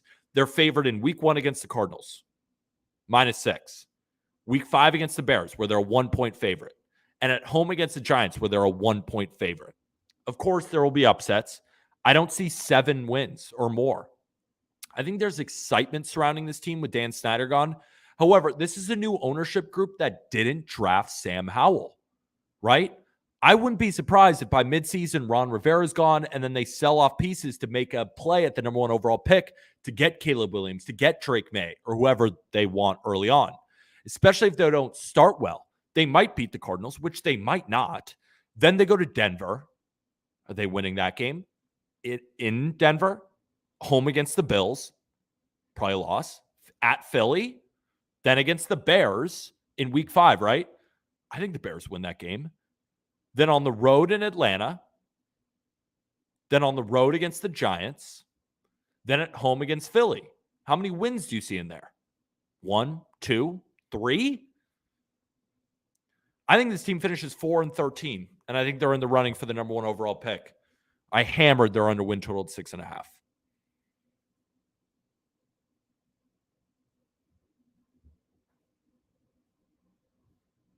Thoughts? They might lose week 1 to Arizona. I agree, they might. They'll split against the Giants. Fine. Commanders just beat the Bills by 30. Wait, hold on. Let's get Gino just said, yes, come on now. Just baseball my ass. I agree. You guys know I'm a football guy too. I do MLB, I do NFL, I do college baseball. Those are my three. NFT East is always tough. They always split games. I don't see them winning any games against the Eagles or the Cowboys. Maybe that would probably split against the Giants. I mean, they're going to win a game this year. Right? I sent that out to my subs last week. I'm ready to get after it. They beat the Eagles last year and are better, in my opinion. How are they better? How are they better? Why no NBA? I don't like bidding on the NBA.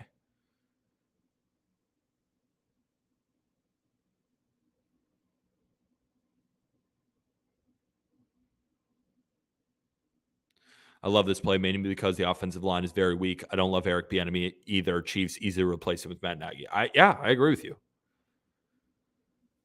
Henry Davis, the IL. Can't believe you're writing Thomas Hatch coming from a Preds fan. I think he's only going to go an inning. Why no college basketball? Again, I'm just not as much of a basketball fan. So I don't know the sport as well as I do. Like, I only bet on sports that I really, really know. And, like, obviously I could still lose bets. You've seen me lose plenty this year. But I need to know the sport. And I don't know the sport as well. They'll go 6-11, but 11-6 ATS. Sam Howell's a replacement level quarterback. Yeah, I think he's bad. I mean, 6-11 is under 6.5, right? 6-11 sounds like a decent year for these Commanders. Honestly, nothing wrong with that play. Manners are not good. I'm not a Commanders guy this year. I'm fading the hell out of him. Better quarterback. I disagree. I do not think Sam Howell is better than Taylor Heineke. That's just where we disagree. Defense. How did it get better? Getting Chase Young back, is it better? They also faced, like I said, I don't know if you heard the pitch, but they faced one of the easiest schedules for defenses last year. Now they face one of the hardest. Let's see them do it again. What NFL team are you high on? Oh, it's going to come out. Season-long prize picks for NFL coming out too? Absolutely. Oh, we still got time. Zach Cali wager? Is he up? Drake May is Justin Herbert with a faster release. What a take. I mean, Drake May, I think he's a stud. Like, if I'm the Commanders and I'm a new ownership group and I didn't draft Sam Howell, why would I want to win this year? You guys need a quarterback. Heineke is such gamer. Yeah, that was written by Purdue Scout. Oh, that was Henry. Pete is on his knees for the Bears, but Jordan Love is going to be so good, so it's cake. No, I mean, I haven't bet the Bears yet. I bet them to win the division, which I already told you guys about. I just like their up. I think they could either be incredibly good or falter again. That's why I just took the upside play on them. I don't know yet if I'm going to be on their over wins. I still haven't decided yet. My NFL team is the Rams. I'm a Rams fan. But it's funny, I am much better betting on the Rams than I am the Yankees. I think it's because there's not this emotional attachment to it. Like, I love the Rams. They're my favorite team, but similar to the Knicks, I don't have the same emotional attachment that I do to the Yankees. So, like, last year, I was 4-1 betting the Rams. Like, I faded them in spots. Like, I'm much better betting on or against the Rams than I am the Yankees. So, while it is my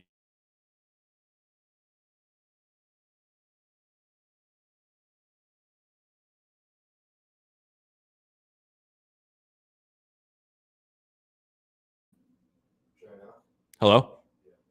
Can you guys hear me? Am I all good?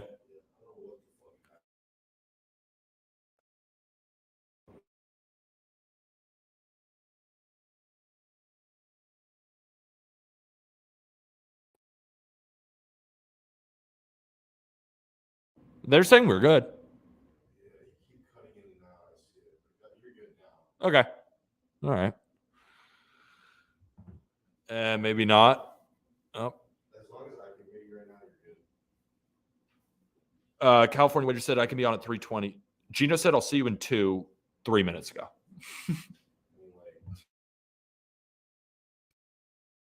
Balls. What's going on? Pete, the Yankees called up Everson Pereira finally.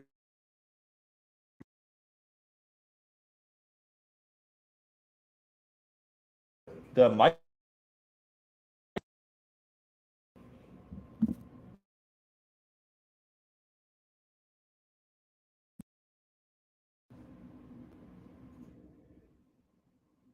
Hello, hello. We got Gino and Q. Let's just bring him on, see what happens. Gino. Up. Oh. Damn it. What's going on with the audio? I don't know. I do not know. Where can I find all the plays from stream from everyone? Remember, all tracked on the Pikkit Sports app, right? That's why we tell you guys to download every time. You can go to everybody's profile where they're all tracked. And that's how we track everybody's plays. Dude, dude, my computer's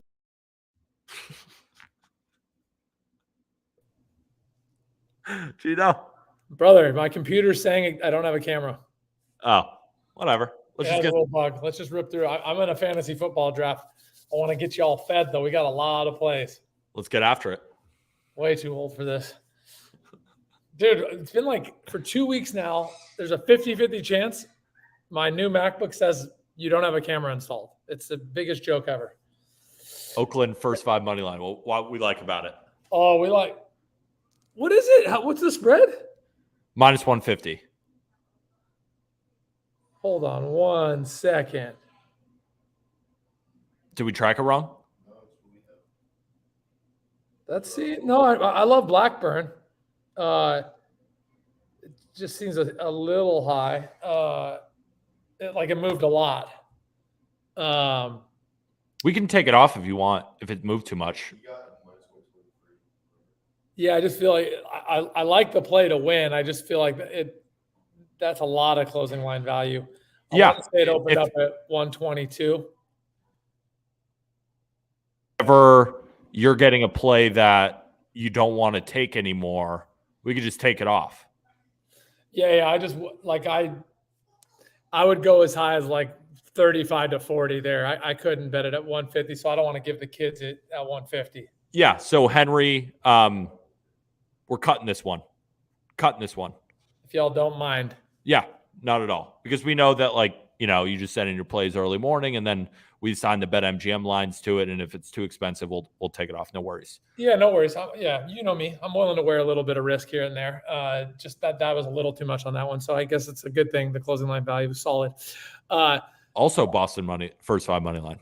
Oh, is this the one opposite you? Yeah. So DeGen is now on Red Sox. Anthony's on Boston first 5 money line. And now you're on Boston first 5 money line. Woo-wee.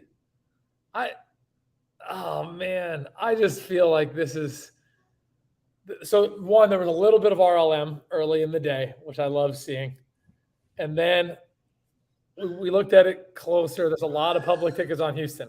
I'm seeing as high as 65 to 71%, but the line didn't move that much. It only moved a couple points. So the line did move, which means there's no traps or no funny business. But I just believe with these two pitchers in this situation,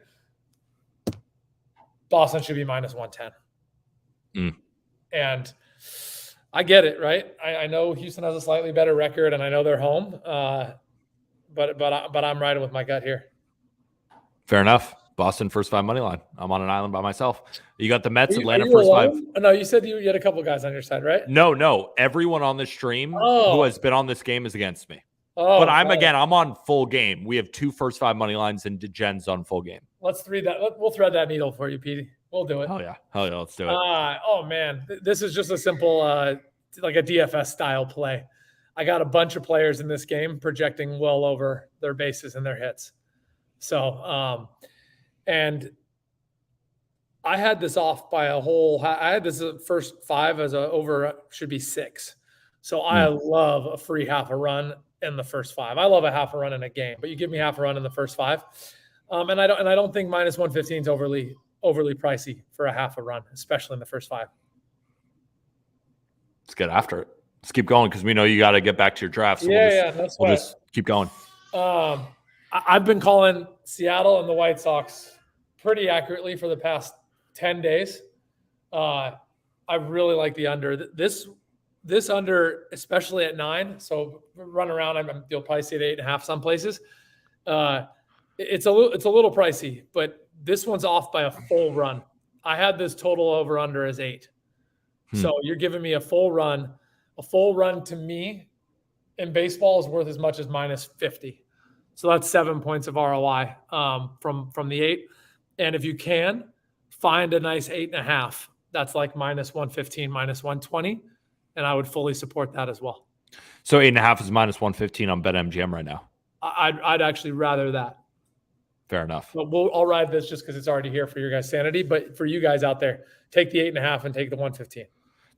Do you want us to put you at 8.5 at minus 115 instead of the 9 at minus 1? I'm good on this. Yeah. It don't matter. That's a full run. I'll take a full run anytime I can get one. Texas, Arizona under 9.5. So I had a lot of reads on this Arizona game. You guys will see in a second my play on this game as well. What I've seen, and I want your opinion on this Arizona bullpen. These kids have been playing well lately. Like I've been getting hosed by bullpen. So anytime I see a semi-stable bullpen, I get semi-excited. And Arizona's been doing me right. They're in the West. I watch them a lot, especially because of my Giants. They're quietly creeping along. Are they the best team? Of course not.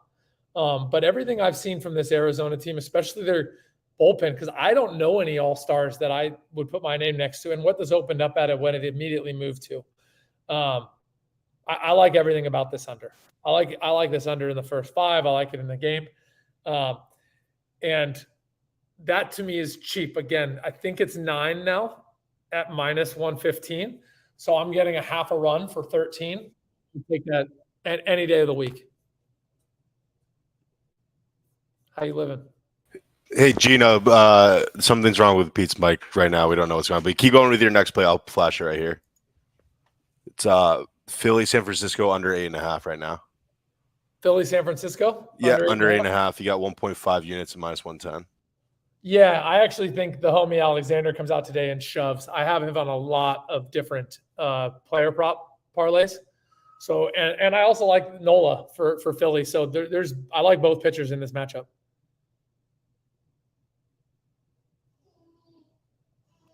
Can y'all hear me?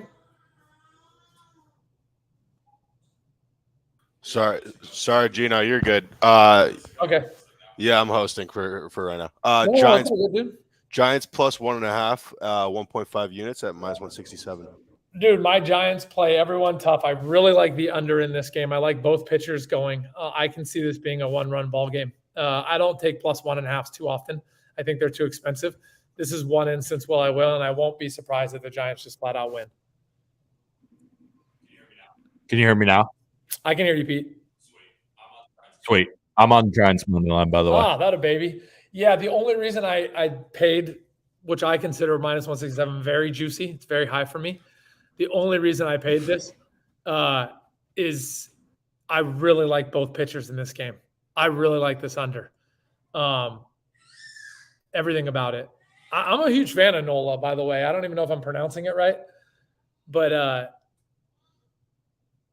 I think he said you did pronounce it right. Don't worry. Okay, I'm just feeding off of what he's saying now. This is so ridiculous. It's all good. It's all good. We can go to the next one. Yeah, this is your last play. You got 2 units on D-backs money line plus 135. Yeah, so this is a really good one. So the Diamondbacks, right? Jordan Montgomery is not that good on the road, especially against the run line. I know I didn't take run line. Are you on him? Is PD on Jordan Montgomery? I can't talk. He wishes he could talk. God, you could probably hear him a little bit in my microphone. I could. It's all good.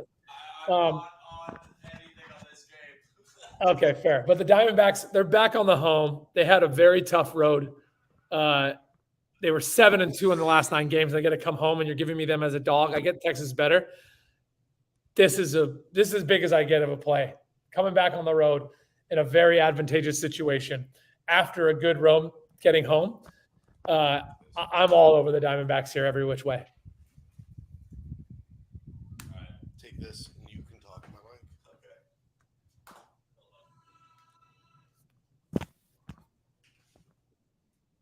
Woo! That's the sound of my draft. Gino, can you hear me? I can hear you perfectly. Hell yeah, I'm back. What are your going thoughts on Arizona, brother? I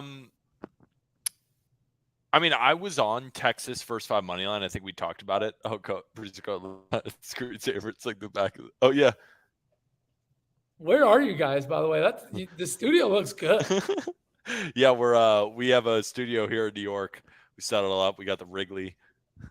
It looks good. I wanted to ask you that for a while. I got fully sidetracked. I cashed out of Rangers first 5. It was mostly a fade on Ciccone more than anything, but I cashed out because he's not starting anymore.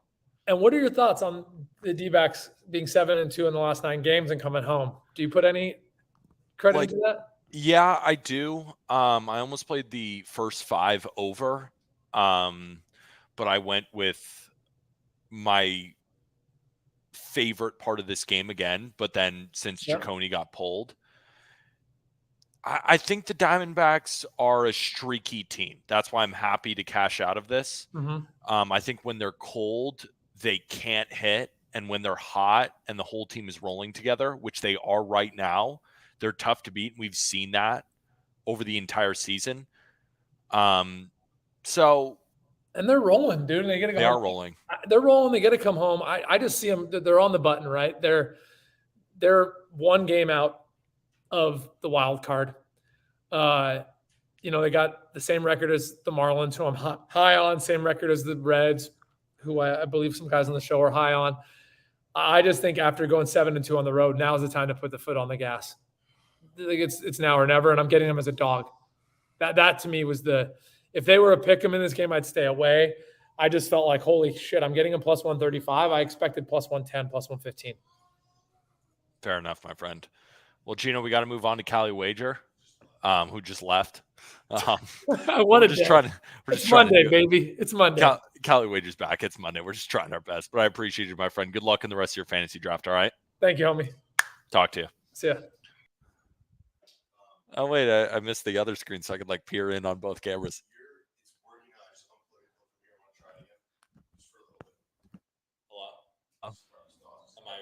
Am I 10-4s? 10-4s? Cali Zap. These ones. Cali, can you hear me? Hell yeah. We've been dealing with the fucking audio shit. All right. Just quickly get into your plays before the whole thing. Yeah, I'm going to run through all 3 at once. We won't even have to discuss anything else. We'll just go with it. Yeah. You've talked about a million people. I'm on the Giants too today.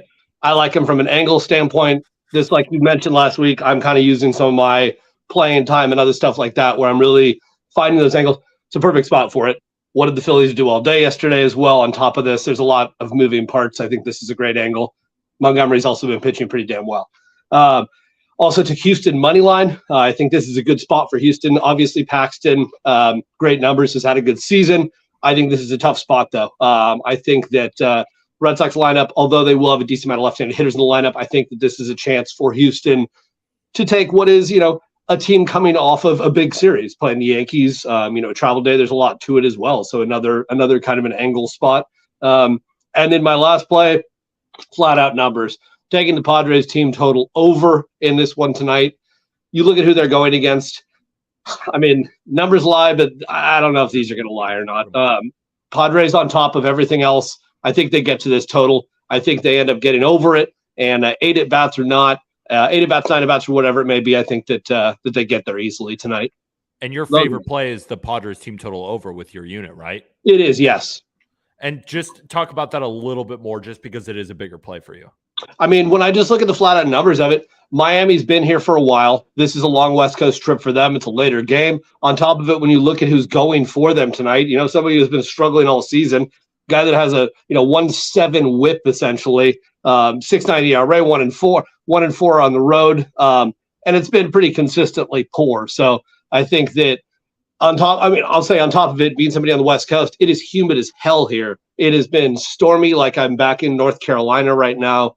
It is very odd weather in California in general, especially the further south you're going, as you've seen with weather reports and everything through that crazy storm. So the ball's carrying. It's warm, it's humid, and I think that you're getting a guy that's been serving it up. Good shit. I just got to let you go because the thing might crash. We got to end it soon. We'll call it a success. We got in and we got out. Appreciate you, Cali Wager. Glad that we're aligned on a few, and let's have a good day. All right. See you guys tomorrow. Talk to you. Producer Cohen, I think the perfect way to end this stream is to raid Nadia, who's doing pools and hot tubs right now. I think that's the way to end the stream because it's been a huge shit show. All right, do you guys want to raid Nadia, who's doing pools, hot tubs, and more? You guys want to do that? Or do you sure? That end of the stream was crazy. But we got so many plays, like I said. Hopefully you guys enjoyed. And, of course, we'll be back tomorrow. Remember, Commanders under 6.5 wins, all right? Let's do it and get her POD to track. Do you see Nadia right there? Pools, hot tubs. First time at the beach for Nadia, Producer Cohen. First time at the beach for Nadia, guys. That's something. We can't raid Nadia. We can't raid her? Who can we raid? Fuck it. Just end the stream. Love you guys. We'll see you tomorrow. But we have to remember, it's not gambling advice. Peace out, everybody.